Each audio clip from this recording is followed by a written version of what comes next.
ও বন্ধুরা, তো কেমন আছো তোমরা সবাই? শুভ দুপুরবেলা। তো আজ দেখো সোনালি লাইফস্টাইল তোমাদের জন্য আবারও একটা রান্নার ব্লগ শেয়ার করতে চলেছে। তো আজকে আমি বাজার থেকে কি এনেছিলাম দেখো। আজকে এনেছিলাম দুটো ইলিশ, খুব একটা বড় নয়, ছোট ছোট। আর এইদিকে দেখো, ওইদিকে রয়েছে কাতলা মাছ, কারণ আমার ছেলে আর শ্বশুর খায় না ইলিশ মাছ, তো এই কারণে আমার আজকে দু রকম মাছ রান্না করতে হবে। তারপরে তো চলো মাছগুলোকে কেটে নিই। তো মাছগুলোকে দেখো আমি কেটে নিয়েছি, কেটে একটু ধুয়ে নেব। ধুয়ে নিয়ে তেল খুব একটা বেরোয়নি জানো তো, অল্প একটু তেল বেরিয়েছিল। তো এদিকে দেখো আমি মশলা বেটে নিয়েছি, সর্ষে আর পোস্ত মিক্সিতে বেটে নিয়েছি, কাঁচা লঙ্কা আমি দিইনি মশলার মধ্যে। আর এদিকে দেখো নোটে শাক ছিল, তো নোটে শাকটা ভাজা করব আজকে। তো আজকে নোটে শাকটা ভাজা করব একই সাথে, মানে পেঁয়াজ কুচি রসুন কুচি একই সাথে শাকের মধ্যে দিয়ে দিয়েছিলাম, ধুয়ে ওটাকে একসাথে তেলের মধ্যে দিয়ে ভেজে নেব। আর এদিকে দেখো কাতলা মাছের জন্য এই মিক্সি মেশিনে আমি মিক্সিং বলে নিয়ে নিয়েছিলাম মশলা। তো তাতে আমি অ্যাড করেছিলাম যে সমস্ত মশলা, মানে আমি জিরে গুঁড়ো, ধনের গুঁড়ো, যা যা দেওয়ার দরকার তাইতেই আমি দিয়ে দিয়েছিলাম। আর প্রথমেই আমি তোমাদেরকে দেখাবো ইলিশ মাছের ঝোলটা।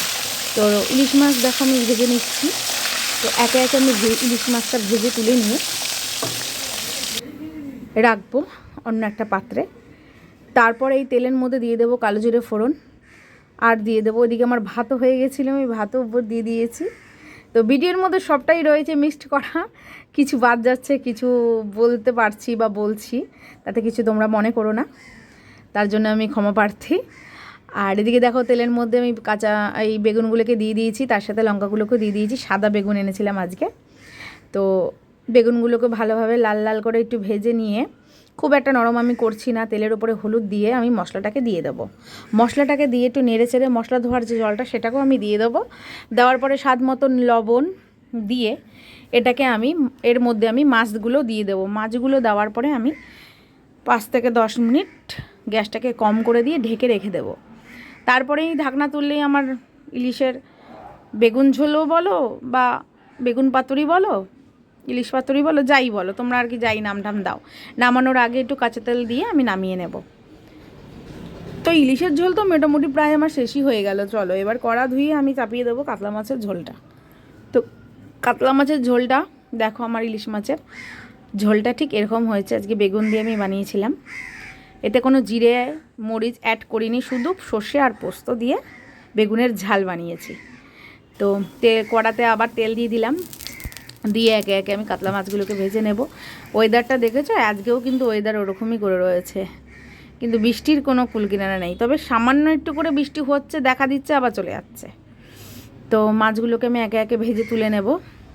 নেওয়ার পরে ওইদিকে আমি ভাত তো আমার অলরেডি আগেই হয়ে গেছিলো, তোমরা ভিডিওর মধ্যে দেখেছো। এইদিকে কি হয়েছে দেখো, আমার হাতটায় মানে ঘরে মানে তাড়াতাড়ি তাড়াতাড়ি করতে গিয়ে হাতের মধ্যে হোঁচট, মানে খোসটা খেয়ে কেটে গেছে সামান্য একটু। তো এইদিকে দেখো আলু ভাজে আমার মশলাও কষা হয়ে গেছে, এখানে আমি জল দিয়ে দেবো। জল দিয়ে ফুটে ওঠার পরে আমি মাছগুলোকে দিয়ে দেবো, দিয়ে বেশ খানিকক্ষণ ঢেকে রেখে ঢাকনা তুলে নিলে আমার ঝোল রেডি। এই মশলাটার মধ্যেও কিন্তু আমি সমস্ত কিছু একসাথে, প্রথমেই তো হয়তো তোমাদের ভিডিওর মধ্যে একবার বলেছিলাম যে জিরে মরিচ আদা বা তোমার রসুন পেঁয়াজ তারপর টমেটো সমস্ত কিছু একসাথে আমি মিক্সিতে পেস্ট করে নিয়েছি। আর এদিকে দেখো আমি শাকটাও চাপিয়ে দিয়েছি।